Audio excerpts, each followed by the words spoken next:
आज हम अपने मैं आप ट्रेनिंग सेशन में आप सबको खुशामदीद कह रही हूँ। आज का सेशन कोविड-19 पैंडेमिक के हवाले से है और इस हवाले से है कि हम इस सेशन में ये सीखेंगे कि हम जो लोग हेल्थ केयर वर्कर हैं, जो हॉस्पिटल एनवायरनमेंट में आते हैं, अपने आप को इन्फेक्शन से बचाने के लिए हमें कौन-कौन सी एहतियाती तदाबीर इस्तेमाल करनी है, उसमें हम कौन-कौन से स्पेसिफिकली हमें कौन-सा पर्सनल प्रोटेक्टिव इक्विपमेंट इस्तेमाल करना है। आज के सेशन में हम पहले एक वीडियो देखेंगे, उसके बाद हम प्रेज़ेंटेशन होगी, उसमें हम डिस्कस करेंगे कि किस-किस को कौन-सी कंडीशन में कौन-कौन सा पीपी इस्तेमाल करना होता है और उसके बाद हमारा क्वेश्चन आंसर का सेशन होगा। आप सबको अपने क्वेश्चंस ड्यूरिंग प्रेज़ेंटेशंस जो वीडियो देखते हुए और प्रेज़ेंटेशन के बीच में जो भी क्वेरीज़ हैं, जो भी क्वेश्चंस हैं, आपको मैं ईमेल एड्रेस बता रही हूँ, उसमें आपने अपने क्वेश्चंस ईमेल करने और आखिर में हम तमाम क्वेश्चंस का एक-एक करके आंसर करेंगे। तो अपना ईमेल एड्रेस आप लोग नोट कर लीजिए confsec@acu.edu।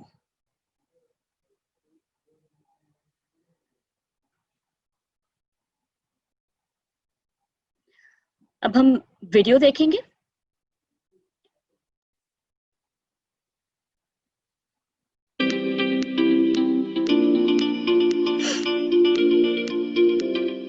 डॉक्टर्स, नर्सेज और पैरामेडिक्स कोरोना से निपटने में हमारे सफ़े अव्वल के मुजाहिद हैं, इसलिए इनकी जाती हिफाजत को यकीनी बनाना निहायत अहम है। वफाकी वजारत सेहत ने तिबी अमले की हिफाजत को यकीनी बनाने के लिए हिदायत जारी की हैं।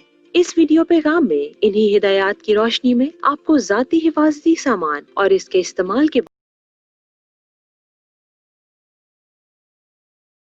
बारे में रहनुमाई फराहम की जाएगी।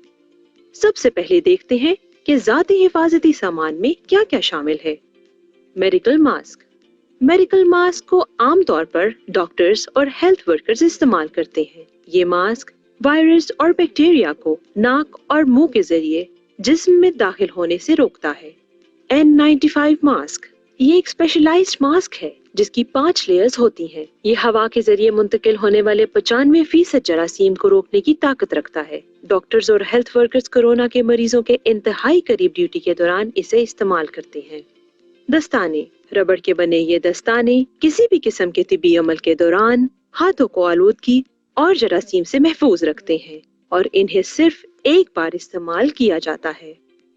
गाउन। हिफाजती गाउन तिबी अमले को मरीजों से मुंतकिल होने वाले जरासीम और बीमारियों से बचाता है।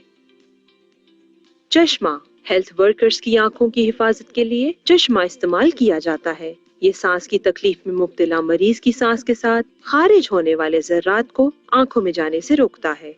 चेहरे की शील्ड। दौरान इलाज मरीज के जिस्म से खारिज होने वाले नुकसानदेह जर्रात और जरासीम को रोकने में माविन साबित होती है। ये शील्ड सिर्फ ICU जैसी हाई रिस्क जगहों पर पहनी जाती है। जाती हिफाजत का लिबास। ये एक मुकम्मल हिफाजती लिबास है जो सिर्फ कोरोना ICU, लेबोरेटरी या मखसूस प्रोसीजर के लिए पहना जाता है। जाती हिफाजती सामान और इसके इस्तेमाल के मौके। अब हम फर्दन आप उन मकामात का जायजा लेंगे जहां पर जाती हिफाजती सामान यानी PPE की जरूरत महसूस होती है। ये याद रखिए कि मर्ज की तशखीस से लेकर इलाज तक मुख्तलिफ मराहिल में मुख्तलिफ तरह का PPE यानी कि जाती हिफाजती सामान इस्तेमाल किया जाता है। किस मौके पर कौन सा हिफाजती सामान इस्तेमाल करना है। शोबाए अंदरूनी मरीजा। इस वक्त हम कोरोना के मरीजों की निगहदाश्त के शोबे में मौजूद हैं। यहाँ पर मरीजों को बराह रास्त तिबी इमदाद फराहम करते हुए हेल्थ वर्कर्स ये हिफाजती सामान इस्तेमाल करेंगे। N95 मास्क, दस्ताने, गाउन, चश्मा या चेहरे की शील्ड। मरीज के साथ एरोसोल प्रोसीजर की सूरत में हेल्थ वर्कर्स गाउन की जगह मुकम्मल हिफाजती लिबास इस्तेमाल करेंगे। कोरोना के मरीज के कमरे में दाखिल होने वाले खाकरोब ये सामान इस्तेमाल करेंगे। मेडिकल मास्क, दस्ताने, गाउन, चश्मा। मरीज के मुलाकाती मेडिकल मास्क, दस्ताने और गाउन इस्तेमाल करेंगे। मरीज के गुजरने के रास्ते और वार्ड्स। ऐसी गुजरगाह, रास्ते और वार्ड्स जहां कोरोना के मरीज के साथ मेल जोल ना हो वहां तमाम अमला सिर्फ मेडिकल मास्क इस्तेमाल करेगा। बैरूनी मरीजों का शोबा OPD। इस वक्त हम ओपीडी में मौजूद हैं। यहाँ सांस में दुश्वारी की अलामात वाले मरीजों के चेकअप के दौरान ये सामान इस्तेमाल किया जाएगा। N95 मास्क, दस्ताने, गाउन, चश्मा या चेहरे की शील्ड। ओपीडी में ऐसे मरीजों के चेकअप के दौरान जिन्हें सांस में दुश्वारी की कोई अलामत ना हो, आप ये सामान इस्तेमाल करेंगे। मेडिकल मास्क, दस्ताने, गाउन। ओपीडी में खाक रोब ये सामान इस्तेमाल करेंगे। मेडिकल मास्क, दस्ताने, गाउन, चश्मा और रबड़ के जूते। खसूसी एंट्री काउंटर। अस्पताल में दाखिले के काउंटर पर मरीजों से फासला बरकरार रखा जाता है, इसलिए यहाँ सिर्फ मेडिकल मास्क पहना जाएगा। सैंपलिंग। मरीज को आइसोलेशन के मकाम पर मुंतकिल करते हुए और सैंपलिंग के दौरान हेल्थ केयर वर्कर्स ये हिफाजती सामान इस्तेमाल करेंगे। N95 मास्क, दस्ताने, गाउन, चश्मा या फेस शील्ड। मरीज को एक से दूसरी जगह मुंतकिल करते हुए, कोरोना के मुश्तबा मरीज को एम्बुलेंस और अस्पताल में मुंतकिल करते हुए हेल्थ केयर वर्कर्स ये सामान इस्तेमाल करेंगे। N95 मास्क, दस्ताने, गाउन, चश्मा या फेस शील्ड। मरीज को मुंतकिल करते हुए एम्बुलेंस का ड्राइवर मेडिकल मास्क, दस्ताने, गाउन और चश्मा इस्तेमाल करेगा। कोरोना टेस्ट के दौरान लेबोरेटरी में तमाम हेल्थ केयर वर्कर्स लेबोरेटरी में कोरोना का टेस्ट करते हुए ये हिफाजती सामान इस्तेमाल करेंगे। N95 मास्क, दस्ताने, चश्मा या फेस शील्ड। मुकम्मल हिफाजती लिबास और जूतों का कवर। जाती हिफाजती सामान के इस्तेमाल का दुरुस्त तरीका। हाथों को सैनिटाइज करने का तरीका। हैंड सैनिटाइजर के 2 कतरे हथेली में लें और दोनों हथेलियों समेत उंगलियों को एक दूसरे के साथ अच्छी तरह रगड़ें। अब हथेलियों से दोनों हाथों के पिछले हिस्से को अच्छी तरह रगड़ें। हाथों की मुट्ठी बनाकर उंगलियों के अगले हिस्से को अच्छी तरह से रगड़ें और फिर दोनों अंगूठों को हथेलियों में लेकर घुमाएं। अब उंगलियों के पोरों को हथेलियों पर रगड़ें और हथेलियों को दोनों कलाइयों पर घुमा दें। मेडिकल मास्क पहनने और उतारने का तरीका। मेडिकल मास्क को डोरी से पकड़कर कानों के पीछे से घुमा दें। मास्क उतारने के लिए डोरी से पकड़कर दिखाए गए तरीके पर अमल करें। N95 मास्क पहनने और उतारने का तरीका। मास्क को बाहर की तरफ से पकड़कर मुंह और नाक को अच्छी तरह ढांप लें और डोरी को कानों के पीछे से घुमा दें। नाक पर लगी स्ट्रिप को हाथों की उंगलियों से दबाएं और फूंक मारकर इत्मीनान कर लें। मास्क से हवा खारिज तो नहीं हो रही। मास्क उतारने के लिए डोरी से पकड़कर दिखाए गए तरीके पर अमल करें। दस्ताने पहनने और उतारने का तरीका। रबड़ के दस्तानों को दिखाए गए तरीके के मुताबिक एक सिरे से पकड़कर बारी बारी दोनों हाथों पर पहने। दस्ताने उतारते हुए सबसे पहले एक हाथ की उंगली से दस्ताने के कलाई वाले हिस्से को पकड़कर हाथ की उंगलियों पर उल्टा घुमा दें। अब इस हाथ से दूसरे दस्ताने को डिस्पोज कर दें। गाउन पहनने और उतारने का तरीका। गाउन के दोनों बाजुओं को बारी बारी पहने। गाउन का खुला हिस्सा कमर की जानिब करके कंधों और कमर पर डोरियों से बांध दें। गाउन उतारने के लिए डोरियों को खोलकर गर्दन की अंदरूनी जानिब से उतारना शुरू करें और बारी बारी दोनों बाजू उतार लें। गाउन को एहतियात से उल्टा रोल करें और कूड़ेदान में डाल दें।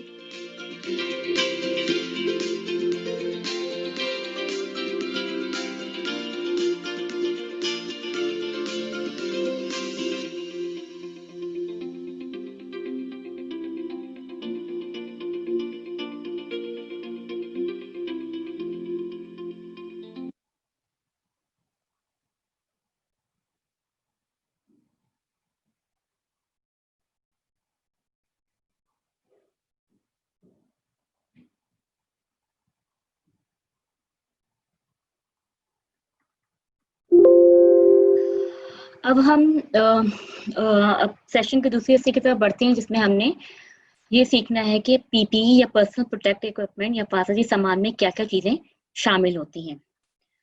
पहली बात ये समझ लें कि पीपीई क्या है। कोई भी स्पेशल चीज, चाहे वो गाउन है या ग्लव्स है या मास्क है, कोई भी ऐसा इक्विपमेंट है जो आपको इन्फेक्शियस मटेरियल से, जरासीम से बचाता है, उसको हम पीपीई या पर्सनल प्रोटेक्टिव इक्विपमेंट कहते हैं, जो आपकी जाती हिफाजत के लिए का काम अंजाम देता है। और उसमें जैसे हमने अभी वीडियो में देखा, उसमें तमाम वो चीज़ें आती हैं जिसको पहन के आप जरासीम से बच सकते हैं। हमें पता है कि जरासीम जो जिस्म में दाखिल होते हैं वो या सांस के रास्ते दाखिल होते हैं, या वो हाथों से, हमारे हाथों में जरासीम चिपकते हैं और फिर हम उन हाथों से और चीज़ों को हाथ लगाएं, अपने आप को हाथ लगाएं, इस तरह ट्रांसफर होते हैं। तो इसी वजह से जो पीपी है वो इसी लिहाज से ही डिज़ाइन हुआ होता है। जैसे हम मास्क पहनते हैं तो हम अब जो हमारी नाक को और मुंह को कवर कर रहा होता है, इससे हम अपने आप को नाक और मुंह के रास्ते जरासीम को एंटर होने से बचा सकते हैं। गॉगल्स और फेस शील्ड कवर करता है पूरा आपके आंखों को और पूरे फेस को। ग्लव्स हाथों को प्रोटेक्ट करता है। गाउन और एप्रन आता है जो कि पूरी आपके जिस्म को कपड़ों को महफूज रखता है। और शू कवर हमारे पाँव जो हमने जूतों में पहने हुए उसके ऊपर कवर करने से जरासीम से फैलने से रोकता है पाँव के रास्ते से। अभी हमने डिस्कस किया ग्लव्स का क्या काम है। अच्छा, ग्लव्स का क्या आप हाथों में पहनते हैं तो ना सिर्फ आपके हाथ से एक पेशेंट को आपने देखा और उसके बाद दूसरे पेशेंट पे गए, तो ना सिर्फ पेशेंट टू पेशेंट, लेकिन आप पेशेंट से एनवायरनमेंट में भी वो जरासीम को फैलने से रोकता है। अब आप बात करते हैं ग्लव्स के बारे में। ग्लव्स की ग्लव्स जो हैं जैसे हम पहले डिस्कस कर चुके हैं कि हाथों में पहनते हैं, जरासीम से बचाता है, एक जगह जरासीम को एक जगह से दूसरी जगह फैलने से बचाता है, और एक आदमी से दूसरे आदमी में, इवन एनवायरनमेंट से और पेशेंट से, हेल्थ केयर वर्कर को भी जरासीम लगने से बचाते हैं। और इसको ना सिर्फ ये कि पेशेंट का ख्याल करते हुए पहना जाता है, बल्कि अगर हम इन्वायरमेंटल सर्विसेज में, यानी कि हम क्लीनिंग कर रहे हैं या हम पेशेंट के आसपास के हिस्से को हाथ लगा रहे हैं, बेड्स को, सैरेलिंग को, उसमें भी जरासीम लगे होते हैं, उससे भी हमें महफूज रखते हैं।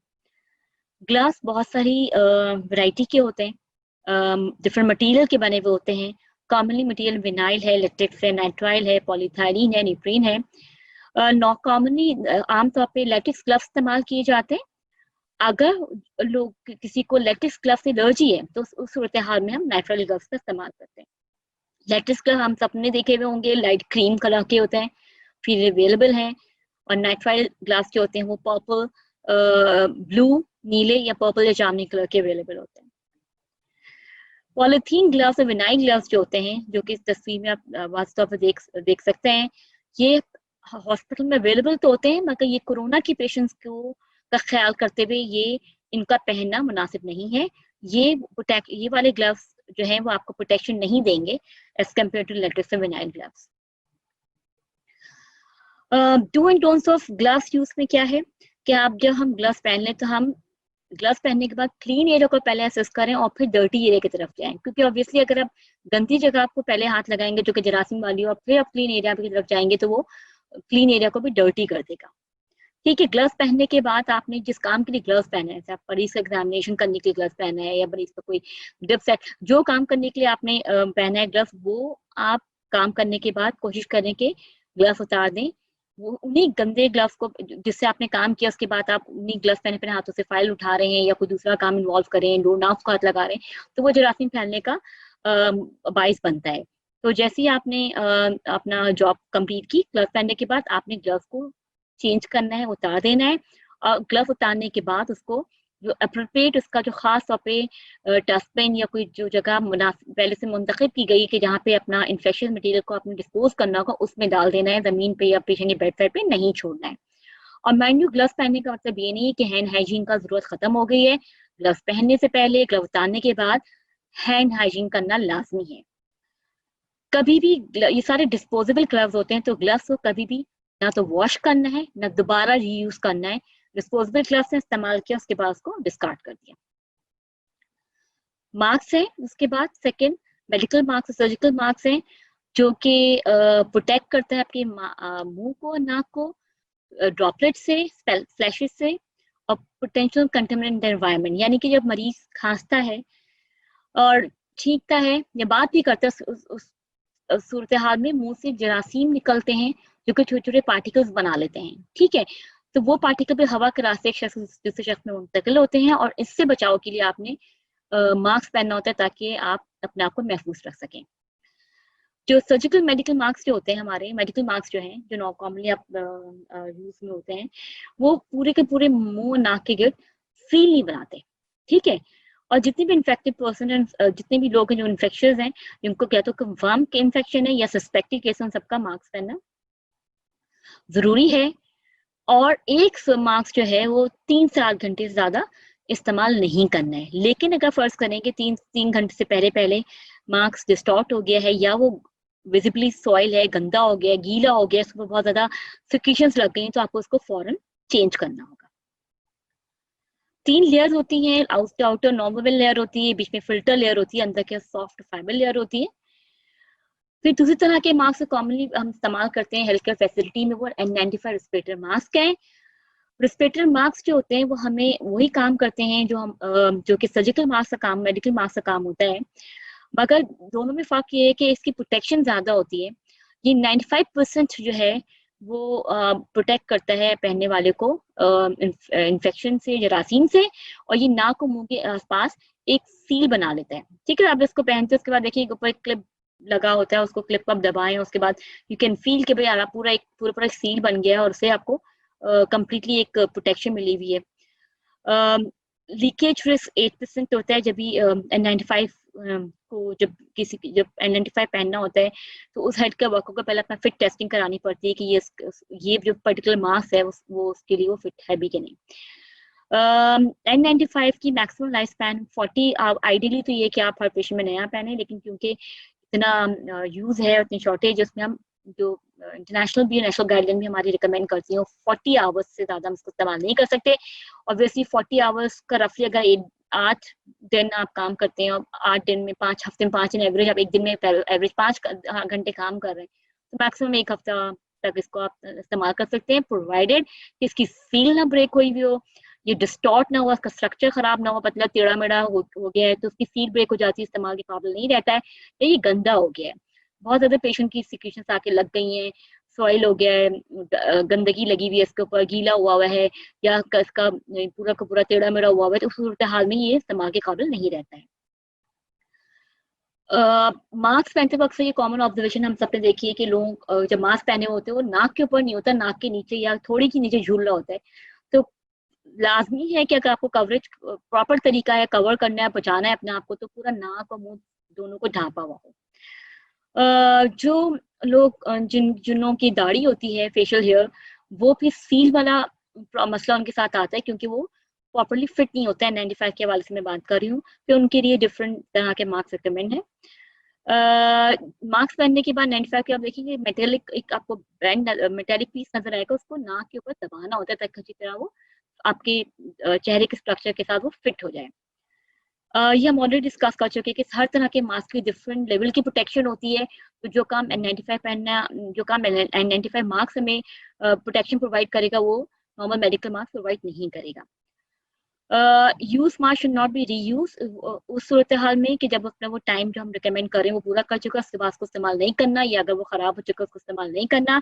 और जिस तरह तमाम पीपीई के लिए इस तरह जो आपने मास्क इस्तेमाल कर लिए हैं, उसको एक ख़ास जगह पे जो आपके हॉस्पिटल में, आपकी फैसिलिटी में डिसाइडेड है कि इन्फेक्शन मटीरियल को इस तरह डिस्पोज़ करना है, इस तरह के डस्टबिन में करना है, जो आपके हॉस्पिटल का है, इन्फेक्शन मटीरियल का डस्टबिन जहाँ पे डिस्पोज़ किया जाता है, वहाँ पे इसको डिस्पोज़ करना होगा।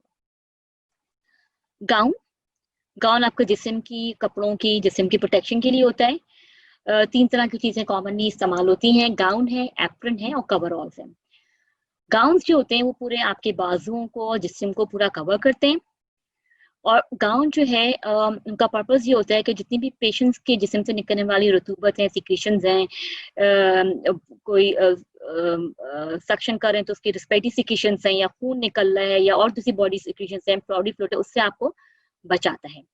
ठीक है? क्योंकि पूरा का पूरा गाउन जो है पूरा ना सिर्फ बाजुओं को पूरे गर्दन से लेके नीचे तक पूरे जिस्म को कवर कर रहा होता है, तो ये आप ज़्यादा प्रोटेक्शन प्रोवाइड करता है एज़ कम्पेयर टू एप्रन, क्योंकि एप्रन जो है वो अपने आपके बाजुओं को प्रोटेक्ट नहीं कर रहा होता। दोनों गाउन और एप्रन जो है वो रेजिस्टेंट होते हैं सिक्रीशन से, ठीक है? और वो अगेन डिपेंड करता है कि कुछ मटेरियल के बने हुए, क्योंकि डिफरेंट मटेरियल की प्रोटेक्शन डिफरेंट होती है फॉर डिफरेंट बॉडी फ्लूइड। बहुत सारे मटेरियल के होते हैं, कॉटन के गाउन्स हैं एप्रन अवेलेबल हैं, प्लास्टिक के हैं, सिंथेटिक फाइबर के हैं। 2 तरह के गाउन्स और गाउन्स होते हैं, क्लीन होते हैं, स्टेराइल होते हैं। क्लीन नॉर्मली पेशेंट का ख्याल करते हुए पहनते हैं। स्टेराइल जो होते हैं वो स्टेराइल प्रोसीजर्स के लिए, कि आप कोई प्रोसीजर पेशेंट के ऊपर परफॉर्म करने जा रहे हैं, तो सूरत-ए-हाल में आपको एक सेपरेट टेक्निक यूज़ करनी होती है, उसमें आपको स्टेराइल गाउन इस्तेमाल करना होता है। एप्रन आप उसकी देखने में नजर आ रहा होगा, आर्म्स को कवर नहीं कर रहे हैं, सिर्फ बॉडी को कवर कर रहे हैं। पीछे से भी खुला हुआ होता है, प्रोटेक्शन उसकी कम है गाउन के मुकाबले में, लेकिन सिर्फ ये फायदा होता है कि वो फ्लूइड रेजिस्टेंट होता है कि कोई सिक्रीशंस निकल रही हैं, बॉडी फ्लूइड है, उससे वो आपके कपड़ों को, आपके जिस्म को बचा लेता है, लेकिन पूरी प्रोटेक्शन प्रोवाइड नहीं करता है कि बाजू को कवर नहीं कर रहा है, तो वो उस लेवल की प्रोटेक्शन प्रोवाइड नहीं कर रहा जो कि गाउन प्रोवाइड करता है। कवरऑल जो है वो मैक्सिमम प्रोटेक्शन प्रोवाइड करता है, क्योंकि वो सर से लेकर पाँव तक वो पूरा का पूरा जिस्म को ढक लेता है। तो इसलिए ना सिर्फ आपका सर, आपका हेड, सर, आपकी नेक, पूरा जिस्म, टांगे, सब चीजें महफूज हो जाती हैं।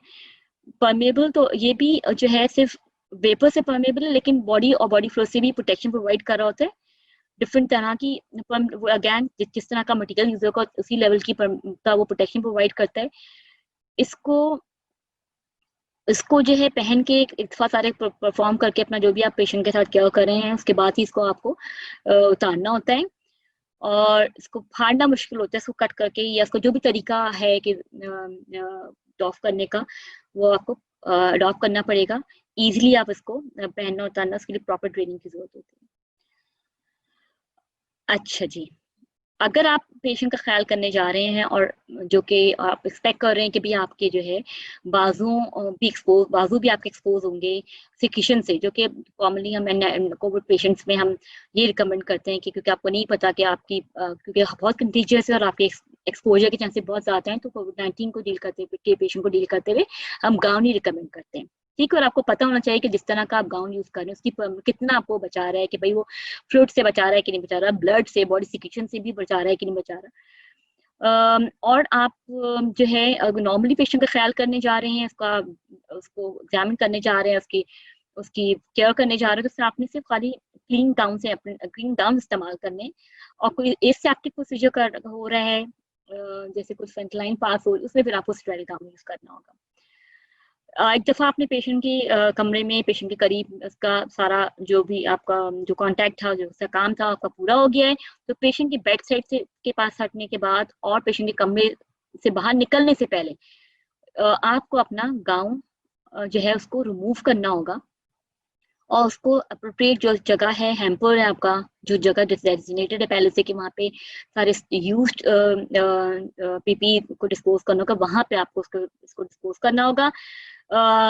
एक पीपी को दोबारा रीयूज नहीं करते दूसरी पेशेंट के ऊपर, एक गाउन को। उसके बाद आ जाता है face shields and goggles. Goggles जो है, ये चश्मे जो हैं, वो आंखों को बचाते हैं इन्फेक्शन से, जरासीम से। उस गॉगल्स से, या आपके जो चश्मे हैं और गॉगल्स हैं, पूरे के पूरे आंखों के आसपास पूरे फिट होने चाहिए, लूज नहीं होने चाहिए, ताकि वो जब फिट होगा तो ये आपको आंखों को बचा सकेगा। लूज होगा तो साइडों से भी इन्फेक्शन और जरासीम घुसने का चांसेस रहते हैं।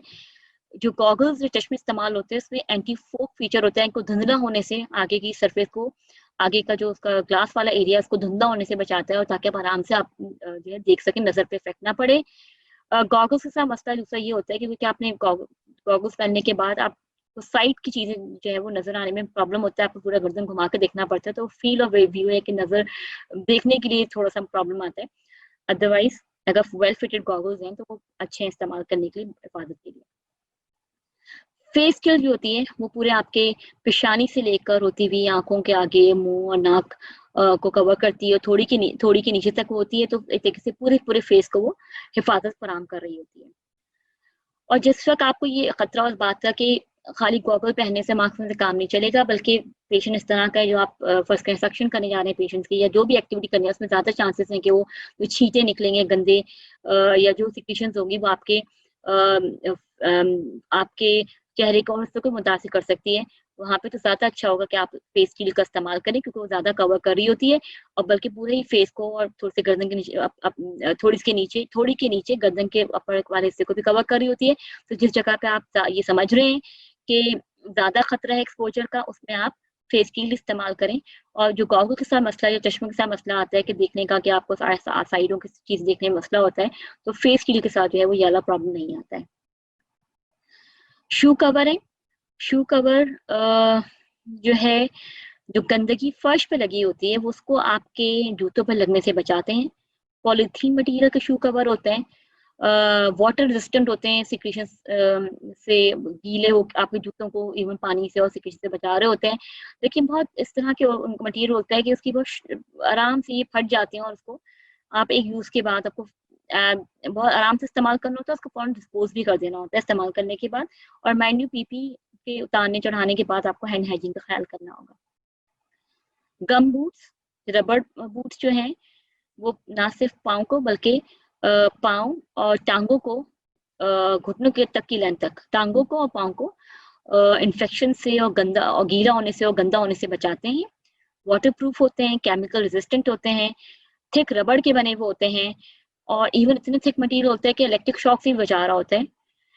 तो इसलिए नॉर्मली आप ये गमबूट्स हैं हमारे जो क्लीनर्स हैं, जो सफाई करने वाला स्टाफ है उसके इस्तेमाल में आता है, क्योंकि वो ज़्यादा सफाई करते हुए या फर्श भी गीला होता है और गंदगी से इनका कांटेक्ट और हर तरह ज़्यादा होता है सफाई करते हुए। इस वजह से गमबूट उनके लिए रिकमेंड किए जाते हैं। ये डिस्पोजेबल नहीं होते मगर उसको डिसइंफेक्ट किया जाता है, यानी कि साफ किया जाता है दूसरे इस्तेमाल से पहले।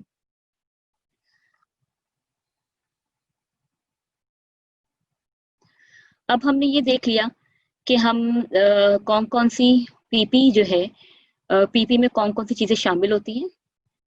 और उसके बाद अब हम ये देखेंगे कि rational use of personal protective equipment, यानी कि कौन सी पीपी किसको और किसको इस्तेमाल करनी हो, किस तरह के एनवायरनमेंट में किस तरह का पीपी इस्तेमाल किया जाता है। कम्युनिटी में सबसे इम्पोर्टेंट चीज़, अगर कम्युनिटी के अवेलेबल पे पब्लिक में आप चाहते हैं या हम सब ये चाहते हैं कि भी इन्फेक्शन ना फैले, तो सबसे इम्पोर्टेंट चीज़ है हैंड हाइजीन, यानी कि हाथ की सफाई का ख्याल रखना।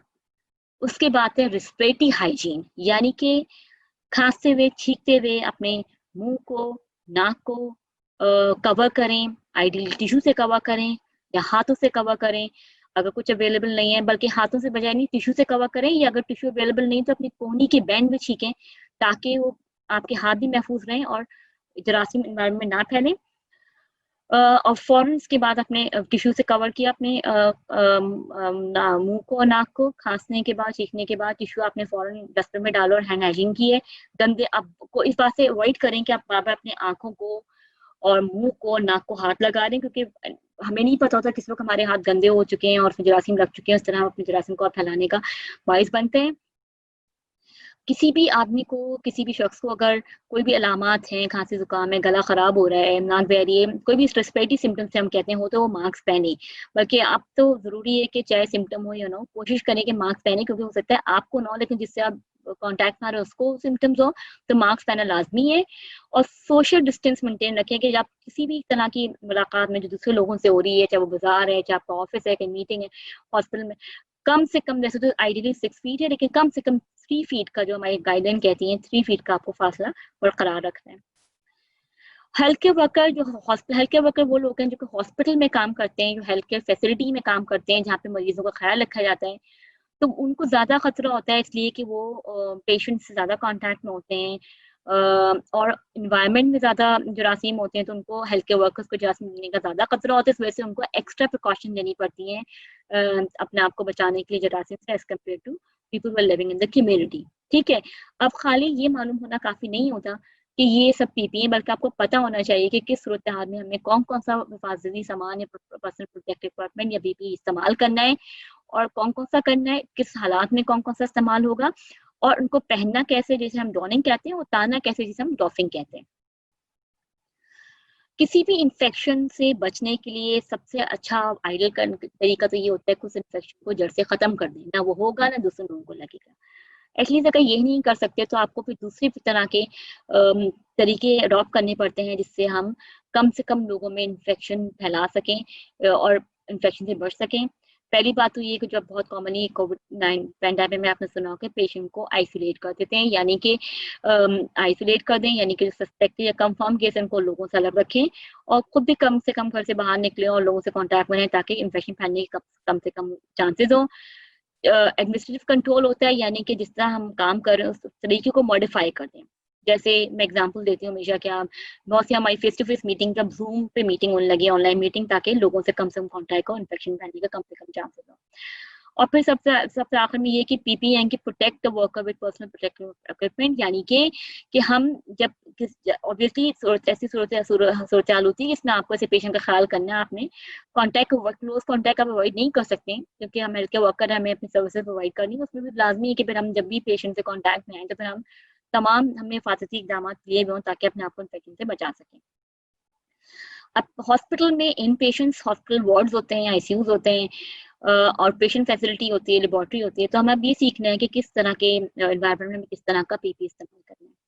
और कोई भी हेल्थ केयर वर्कर है जो कि पेशेंट से, जो कोविड का पेशेंट है उसके वो डायरेक्ट कॉन्टैक्ट में आ रहा है, क्लोज कॉन्टैक्ट में आ रहा है, उसका ख्याल रख रहा है, उसमें उस सूरत हाल में N95 मास्क, ग्लव्स, गाउन और गॉगल्स पहनना लाजमी है, ठीक है।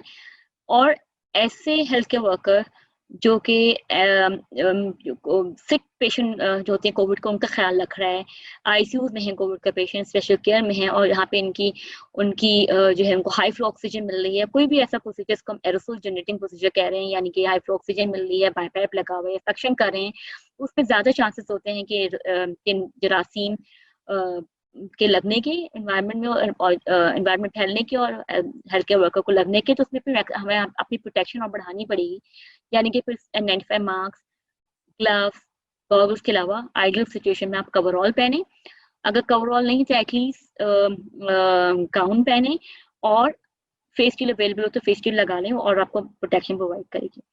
ये जो गाइडलाइन हम जो डिस्कस कर रहे हैं, जो हम रिकमेंडेशन नेशनल हमारी नेशनल गाइडलाइन के हवाले से डिस्कस कर रहे हैं, हमें इस बात का ख्याल रखना पड़ेगा कि हमें अपने अपने हॉस्पिटल में और जहाँ हम काम करते हैं वहाँ जो गाइडलाइन है हम उसका भी ख्याल करना होगा, नेशनल प्लस हमारी अपनी इंस्टीट्यूट की गाइडलाइन है उसको हमें फॉलो करना होगा।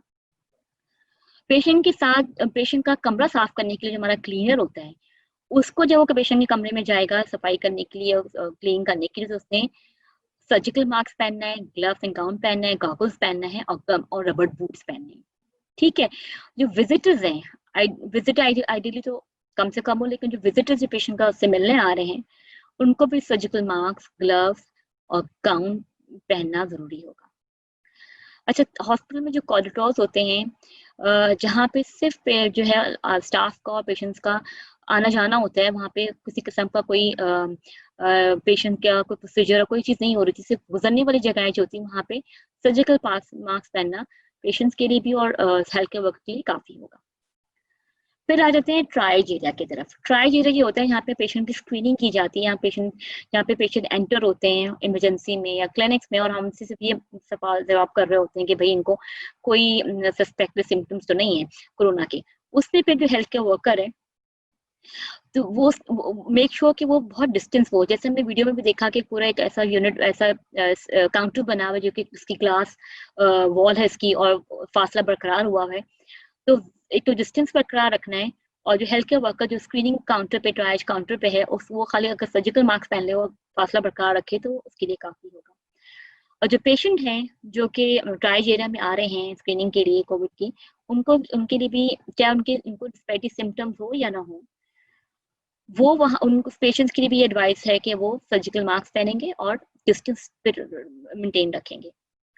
एडमिनिस्ट्रेटिव स्टाफ होते हैं यानी कि हॉस्पिटल का सारा अमला जो कि पेशेंट केयर में इन्वॉल्व नहीं होता लेकिन हॉस्पिटल में काम कर रहा होता है, उनके लिए भी यही है कि वो सर्जिकल मास्क पहनेंगे और सोशल डिस्टेंस का ख्याल रखेंगे जो कम से कम 3 फीट मेंटेन करना है। और पेशेंट फैसिलिटी क्लिनिक्स जो ओपीडी जो होती हैं उसके अंदर एक तो कंसल्टेशन रूम होता है जहाँ पे पेशेंट्स का मुआयना किया जाता है, उनके ब्लड प्रेशर वगैरह चेक किए जाते हैं, एक वेटिंग एरिया होता है, ट्रायज एरिया होता है, एडमिनिस्ट्रेटिव एरिया होता है। तो कंसल्टेशन एरिया में जहाँ पे पेशेंट का मुआयना किया जाता है वहाँ जो भी हेल्थ केयर वर्कर, चाहे वो डॉक्टर है, नर्सिंग स्टाफ है जो कि पेशेंट की केयर में इन्वॉल्व हो रहे हैं, उनको एग्जामिन कर रहे हैं, क्लोज कॉन्टैक्ट है, वो N95 mask, glove, gown and goggles पहनेंगे। अगर तो आपके पेशेंट्स जो कि सस्पेक्टेड नहीं है कोरोना के या उनको कोई रेस्पिरेटरी सिम्टम्स नहीं है, उनका ख्याल करते हुए हेल्थ केयर वर्कर स्टाफ को सर्जिकल मास्क, ग्लव्स, गाउन पहनना है। लेकिन जो सस्पेक्टेड केस है या ऐसा केस है जिसको आपको आप रेस्पिरेटरी सिम्टम्स हो रहे हैं, हमें नहीं पता ना कंफर्म है सस्पेक्ट, उसमें फिर आपको गॉगल्स और N95 पहनना जरूरी होगा। जो मरीज है जिसका आप मुआयना कर रहे हैं उसको सर्जिकल मास्क पहना लें, उसको सर्जिकल मास्क पहनना होगा, उसके लिए काफी है। क्लीनर जो कंसल्टेशन क्लिनिक्स रूम्स क्लिनिक का ओपीडी का जो सफाई करने वाला है अमला, उसने surgical mask, glove, gown, goggles और गमबूट पहने हुए होंगे। जो पेशेंट्स का वेटिंग एरिया यानी कि क्लिनिक के बाहर वो अपना इंतजार करते हैं अपनी बारी का, वहाँ पे आप जितने भी लोग हैं वहाँ पे बैठे हुए उन सबको सर्जिकल मास्क पहनाना है और मेक श्योर करें कि आपका वेटिंग एरिया इस तरह का हो कि एक मरीज से दूसरे मरीज की सिटिंग चेयर्स में या जो आपके बेंचेस है उसको इस तरह मॉडिफाई करें कि सोशल डिस्टेंस मेंटेन रहे। अगेन जो क्लिनिक का एडमिनिस्ट्रेटिव स्टाफ है जो कि एडमिनिस्ट्रेटिव वर्क में है, यानी कि उसका काम नहीं है पेशेंट्स का ख्याल करना। उसका काम खाली वो जैसे रजिस्ट्रेशन काउंटर वाले लोग होते हैं जो कि खाली आपके अपॉइंटमेंट स्लिप्स और सब कुछ चेक कर रहे होते हैं, उनके लिए लाजमी है कि वो जो है वो सोशल डिस्टेंस मेंटेन रखें पेशेंट्स के रिश्तेदारों से। लेकिन अगेन मैं आपको ये बात कहूंगी कि जो आपकी इंस्टीट्यूट की पॉलिसी है वो आप उसको फॉलो करेंगे along with your national policy. अच्छा, क्लिनिक का जो ट्रायज एरिया है, यानी कि क्लिनिक में पहली दफा दाखिल होते हैं, वहाँ पे स्क्रीनिंग की जाती है कि देखने के लिए कहीं वो कोरोना के केसेस नहीं है। तो जो health care worker triage area में बैठा हुआ होता है, यहाँ पे इनिशियल जहाँ पे पेशेंट एंटर हो रहा है सवाल जवाब कर रहे हैं, उस हेल्थ केयर वर्कर को जो है जो कि ट्रायज में इन्वॉल्व है, जो कि स्क्रीनिंग कर रहे हैं, क्वेश्चन पूछ रहा है, उसने सर्जिकल मास्क पहनना है और सोशल डिस्टेंस आपका ट्रायज के इस तरह डिजाइन हुआ हो कि मरीज और हेल्थ केयर वर्कर के अंदर जो है वो फासला बरकरार रहे। और जो मरीज आ रहे हैं उनका भी वही रूल होगा कि उन्होंने जो है सर्जिकल मास्क पहना हुआ होगा, सोशल डिस्टेंस मेंटेन किया होगा, दूर फासले का ख्याल रखना जरूरी होगा अलॉन्ग विद मास्क। अच्छा जी, कम्युनिटी में जो पेशेंट रिस्पायरेटरी सिम्टम्स हैं वो घरों पे हैं और उनका घरों पे ख्याल रखा जा रहा है, सस्पेक्टेड केसेस हैं। पेशेंट के लिए बस ये है कि वो मास्क पहन कर रखे और दूसरे घर वालों से वो दूर रहे, और जो उनका घर वाले इनका ख्याल रख रहे थे मरीजों का, उनके भी लाजमी है कि मरीज से करीब जाते हुए उन्होंने मास्क पहना हुआ, सर्जिकल मास्क पहना हुआ। अगर आप में से कोई हेल्थ केयर वर्कर है जो कि घरों पर जाके कोरोना के पेशेंट्स को उनका ख्याल कर रहा है, उनको ट्रीटमेंट प्रोवाइड कर रहा है, घर पेशेंट के घर पे विजिट कर रहा है, तो वो तमाम हेल्थ केयर वर्कर जो घर जाके मरीज का ख्याल कर रहे हैं कोरोना के पेशेंट्स का, उनको N95 mask, glove, gown, goggles पहना लाजमी होगा। बाकी जनरल पब्लिक के लिए ये है कि वो के जो कि अब आम जो हम घर से बाहर निकलते हैं जनरल पब्लिक है, वो उसको सर्जिकल मास्क पहनना लाजमी है और डिस्टेंस मेंटेन करना लाजमी है, दूर रहना है दूसरों से। अच्छा, अब स्पेशल कंसिडरेशन कौन सी हो सकती है कि जैसे रैपिड रिस्पांस टीम इन्वेस्टिगेटर्स, यानी कि उनका काम सिर्फ ये है कि वो कंफर्म करेना कोरोना के सस्पेक्टेड केसेस से उन केसेस से वो सवाल जवाब करते हैं। लेकिन अगर वो सवाल जवाब जो भी इंटरव्यू है वो सारा का सारा टेलीफोन पे वीडियो कॉन्फ्रेंस के जरिए हो रहा है, तो कोई डायरेक्ट कॉन्टैक्ट नहीं, तो कोई पीपी इस्तेमाल करने की जरूरत नहीं है।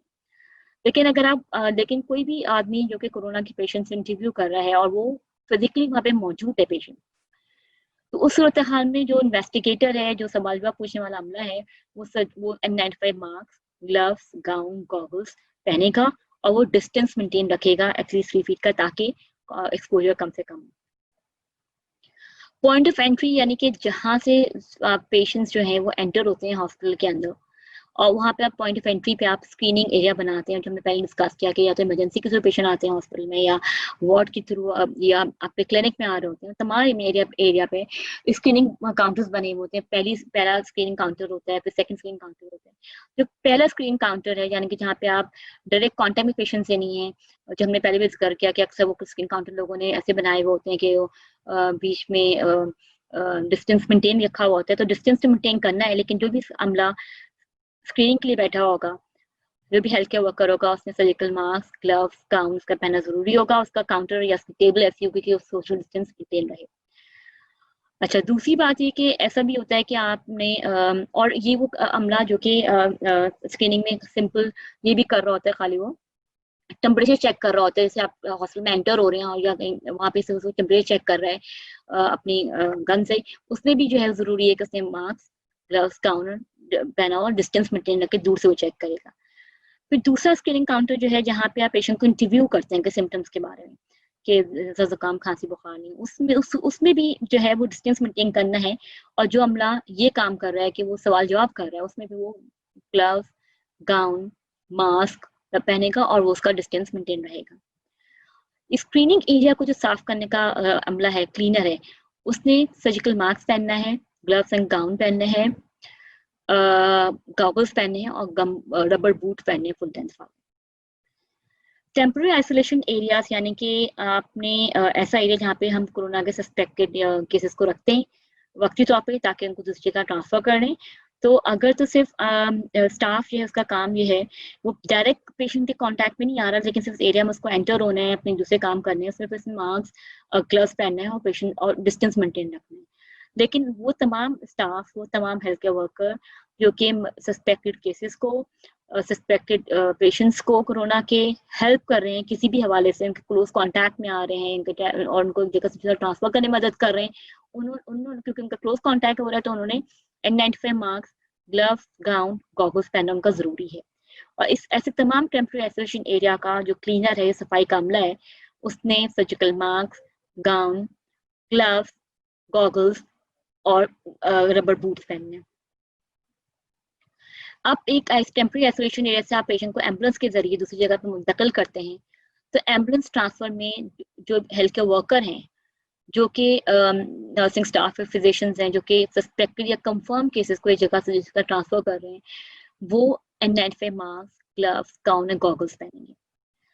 अच्छा, एम्बुलेंस का ड्राइवर जो है, उसमें आपको देखना पड़ेगा कि एम्बुलेंस कैसी है। अगर एम्बुलेंस इस तरह की है कि ड्राइवर का कंपार्टमेंट और जो पेशेंट वाला कंपार्टमेंट में पार्टीशन हुआ हुआ है, दूर है, तो यानी कि एक्सपोजर के चांसेस नहीं है, तो फिर वो ड्राइवर खाली सर्जिकल मास्क पहनेंगे, वो काफी होगा। लेकिन अगर ऐसा है कि पेशेंट से ड्राइवर का वो डायरेक्ट कांटेक्ट तो नहीं है, उसकी वो हेल्प नहीं कर रहा उसको ना एम्बुलेंस में किसी तरह की एम्बुलेंस से ऑफलोड करने में या एम्बुलेंस से स्ट्रेचर में मुंतकिल करने में, लेकिन एम्बुलेंस इसका स्ट्रक्चर इस तरीके का है कि वो डिस्टेंस कम है, उस सूरत हाल में क्योंकि ड्राइवर एक्सपोज हो सकता है, तो एम्बुलेंस का ड्राइवर ने सर्जिकल मास्क, ग्लव्स, गाउन और गॉगल्स पहनना लाजमी है।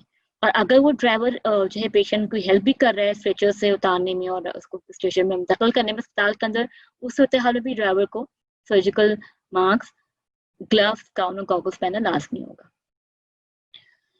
टेम्पररी आइसोलेशन एरिया में जो मरीज हैं, जो उनको सर्जिकल मास्क पहनना है खाली, और उस एरिया के टेम्पररी आइसोलेशन एरिया के जो क्लीनर्स हैं, उनको मास्क, ग्लव्स, गाउन और गॉगल्स पहनना लाजमी होगा। और क्लीनर को जो है वो जी, और अपनी हिफाजत का ख्याल करना होगा। अब सैम्पलिंग स्टाफ की बात आती है कि जो कि सैम्पलिंग स्टाफ जो कि नेज़ोफेरेंजियल स्वैब या ओरोफेरेंजियल स्वैब ले रहा है कोरोना सस्पेक्टेड केसेस का, क्योंकि highly infectious aerosol generating procedure है, उसमें जो भी स्टाफ इन्वॉल्व होता है इस काम के लिए कि वो सैंपल कर रहा है, उससे N95 मास्क, ग्लव्स, गाउन और गॉगल्स पहनना उसका लाजमी होगा। लेबोरेटरी वर्कर जो कि सैंपल्स को कोरोना के पेशेंट के हैंडल करते हैं, उनको भी मैक्सिमम प्रोटेक्शन का ख्याल करना होगा, क्योंकि वो ज़्यादा क्योंकि सैंपल हैंडलिंग में एक्सपोजर के चांसेस ज़्यादा होते हैं। तो N95 mask, gloves, goggles, coverall जो पूरी बॉडी को प्रोटेक्शन करता है, और बूट पहनो, रबर बूट्स पहने हो, और किसी सूरत में अगर वो N95 का कोई प्रॉब्लम आ रहा है तो वो रेस्पिरेटर भी इस्तेमाल कर सकते हैं। अभी देखना है कि प्रॉपर डॉनिंग PPE की हम कैसे करते हैं, पहनते कैसे हैं। पहली बात है कि हाथों को, ये कुछ की रूल्स हैं कि हाथों को अपने चेहरे से दूर रखें, कम से कम चीज़ों को हाथ लगाएं, कि भाई ग्लव्स पहनने के बाद लोग जो हैं वो इधर से उधर चीज़ों को हाथ लगा रहे होते हैं, पेशेंट का केयर किया उसके बाद फाइलों को, सब चीज़ों को तो फैला रहे होते, तो कम से कम चीज़ों को हाथ लगाएं। जब भी आपका ग्लव्स या कोई भी PPE जो है वो या तो खराब हो जाती है, फट जाती है, या कंटेमिनेशन है, उसको कोई सिक्रीशन लगी हुई होती है, तो इसको फौरन चेंज करें और क्लीन एरिया से डर्टी एरिया में काम करें। सबसे पहली चीज होती है कोई भी PPE पहनने से पहले हैंड हाइजीन है। हमने वीडियो में भी देखा है कि हैंड हाइजीन के स्टेप होते हैं कि hand hygiene solution, alcohol based hand drugs इस्तेमाल की जाती हैं। पहले हथेली पे इसको लेके पहले हथेलियों को आपस में मलते हैं, फिर दोनों हाथों की बैक को, दोनों हाथों की पुश को रगड़ा जाता है ताकि वहाँ के एरिया से जरासीम को साफ कर सकें। और बीच में उंगलियों के बीच में भी एक हाथ की उंगलियों को दूसरे हाथ की उंगलियों के बीच में जो स्पेस है वहां पे स्लाइड किया जाता है ताकि वहां से भी जरासीम साफ हो सकें।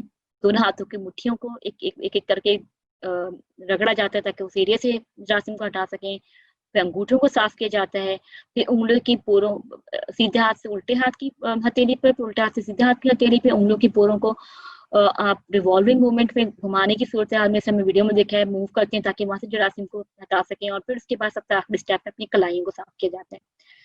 ये हैंड हाइजीन के स्टेप आपको हर अच्छी तरह प्रैक्टिस करने होंगे ताकि इसको अपनी हैबिट आपकी बन जाए और फिर वो आसान होता है एक दफा हम इसको प्रैक्टिस करते रहें।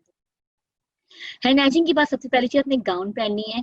गाउन जो पहनना है, गाउन पीछे की तरफ से उसका खुला हुआ हिस्सा होता है, आगे का बंद हिस्सा होता है, और उसको आप पहले बाजुओं पे चढ़ाएं, और उसकी जो डोरियां लटकी हुई उसको बैक पे आपने कमर पुष्ट पे आपने इसको बांधना होगा। एक ऊपर की तरफ होती है जो गर्दन की तरफ बांधते हैं, और एक आपकी कमर के हिस्से की तरफ होती है। उसके बाद आपने मास्क पहनना है। ठीक है, मास्क के साथ तो डोरियां होती हैं, इलास्टिक और बैंड्स जो कि आपके कान के ऊपर आके फिट हो जाते हैं। अगर झूल रहा है तो उसको फ्लेक्सिबल, मतलब उसको पूरा नाक के ऊपर पूरा बिठाएं ताकि प्रॉपर तरीके से एक सील बन जाए। और इस एक दफा मास्क पहनने के बाद पूरी सील बन जाए, फिट हो जाए, तो आप इसको फूंक मार के देखेंगे यहाँ कहीं से हवा जो है वो खारिज तो नहीं हुई है। उस मास्क पहनने के बाद गॉगल्स और फेस शील्ड पहनते हैं। उसको भी गॉगल्स को पहले अपनी आंख के ऊपर पूरा, दोनों आंखों के ऊपर रखने के बाद उसके जो डोरी है इसकी गॉगल्स की चश्मे के, उसको सर के पिछले हिस्से की तरफ ले जाओ, कान के ऊपर से ले जाते हुए सर के पिछले हिस्से पर फिट हो जाता है। और एंटी फोग वाला हो, यानी कि धुंधला ना होने वाला, तो ज्यादा अच्छी वो कवर प्रोवाइड करता है। तो चाहे फेस शील्ड हो गॉगल्स हो, उसको आगे की तरफ से रखे, और उसकी जो डोरियां हैं या उसकी इलास्टिक बैंड है वो पीछे सर के पिछले वाले हिस्से में इसको फिट किया जाता है। और सबसे आखिर में अपने ग्लव्स पहनते हैं। और ग्लव्स पहनने के बाद जो हमारे गाउन पहना हुआ होता है, उसके ऊपर उस ग्लव्स, उसके जो आस्तीन का आखिरी हिस्सा है उसके ऊपर गाउन के आस्तीन का आखिरी हिस्सा, उसको स्टेबलाइज करके ग्लव्स को उसके ऊपर चढ़ा देते हैं ताकि ग्लव्स और गाउन के बीच में कोई गैप ना रहे। अच्छा जी, एक दफा आपने पीपी पहन ली पूरी, और अपना पेशेंट के कमरे में आपने गए, अपने सारी एक्टिविटी जो आपने करनी है वो पूरी करने के बाद, उसके बाद हम पीपी को उतारते हैं, जिसको हम डॉफिंग कहते हैं। जिस तरह पीपी पहनने का खास तरीका होता है, स्टेप होते हैं, इस तरह पीपी उतारने का या डॉफिंग का भी खास तरीका होता है। पेशेंट के कमरे से बाहर निकलने से पहले आपको तमाम पीपी को उतारना है, सिवाय रेस्पिरेटर के, सिवाय मास्क के। और एक पीपी दूसरी पीपी उतारने के बीच में आपने हैंड हाइजीन का ख्याल करना है। जैसे आपने एक एक चीज उतारते जाएंगे और हैंड हाइजीन करते जाएंगे। सबसे पहले आपने ग्लव्स को उतारना है। ठीक है, ग्लव्स से हमने काम किया है। ग्लव्स आगे की तरफ से जो बाहर का हिस्सा है ग्लव्स का सारा कंटेमिनेटेड होता है, तो इसलिए जैसे ही आपका काम खत्म होता है, पहली चीज जो आप मूव करते हैं वो ग्लव्स को उतारते हैं। और ग्लव्स को उतारने के बाद जो है, जो आपका डस्टबिन है, जो इन्फेक्शियस मटीरियल का, आपने ग्लव्स को वहां पे डिस्पोज करना है। पहले आपने सीधे हाथ से उल्टे हाथ तक ग्लव्स उतारना है, और जो ग्लव्स आपने उतारा हुआ है उसको सीधे हाथ की हथेली में पकड़ लें। फिर जो हाथ आपका, जिसमें से आप जो ग्लव्स उतार चुके हैं, उल्टा हाथ, उसको उसको सीधे हाथ के जो ग्लव्स में जिस कलाई का हिस्सा है वहां से अंदर की तरफ रोल करके और उल्टा करके उतारें, ताकि जो गंदा हिस्सा है वो अंदर की तरफ रोल ऑन हो जाए। फिर दोनों ग्लव्स को आपने जो है वो उसमें इन्फेक्शियस मटीरियल को डिस्पोज करने का जो खास आपका वेस्ट कंटेनर वहां फेंकना है। उसके बाद फौरन हैंड हाइजीन कर लेंगे। ग्लव्स उतारने के आपने गॉगल्स या फेस शील्ड उतारना है। ये याद रखिएगा कि आगे का हिस्सा जो होता है गॉगल्स या फेस शील्ड का, पेशेंट से आप डायरेक्ट कांटेक्ट में एक्सपोज हो रहा होता है, तो सारा सारा गंदा होता है, तो उसको हाथ नहीं लगाना, बल्कि आपने जो डोरी वाला हिस्सा है, जो उसका इलास्टिक बैंड है, वहां से पकड़ के आपको गॉगल्स या अपना फेस शील्ड उतारना है। उसको उतारने के बाद पीछे, मतलब डोरी से पकड़ के इस तरह उतारें कि जिस्म से दूर रहते वो जाए, आपको किसी और जगह पे ना लगे। और उसके बाद आपने फौरन हैंड हाइजीन करनी है। ठीक है, अगर तो वेस्ट करने वाला है, डिस्पोजेबल है, तो उसको डिस्पोज कर दीजिए। अगर रीयूजेबल है, दोबारा यूज करना है गॉगल फेस शील्ड को, तो पहले से आपने एक जगह आइडेंटिफाई की हुई है कि वहां पे मुझे वो पेपर बैग है या जो भी आप रिसेप्ट जो अपनी चीजें उसमें रख देना है, ताकि इसको अपने सब बाहर ले जाके इसको आप डिसइंफेक्ट कर सकें। और इसके बाद हैंड हाइजीन करनी है।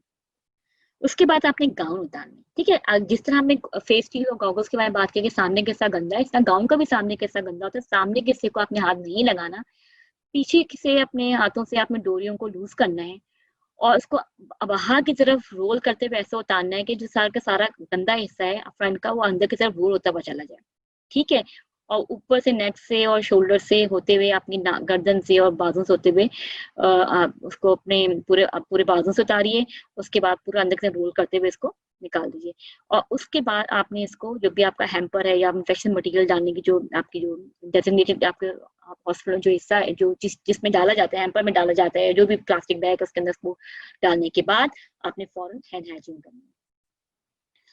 फिर आ जाते हैं मास्क और रेस्पिरेटर। तो मास्क और रेस्पिरेटर आपको पेशेंट्स के कमरे से बाहर आके उतारना है। मैं पहले डिस्कस कर लिया कि हमने तमाम चीजें ऑफ कर ली, उसके बाद पेशेंट कमरे से बाहर आए और फिर अपने मास्क को अपने निकालना है। अगेन सामने का सा कंटेमिनेटेड है, सामने किसी को हाथ नहीं लगाना। आपने पीछे से आप जो इलास्टिक बैंड हैं या उसके जो भी इसके डोरी है उसको वहां से लूज करना है और वहीं से डोरियों से पकड़ पकड़ इसको आपने डिस्पोज कर देना है।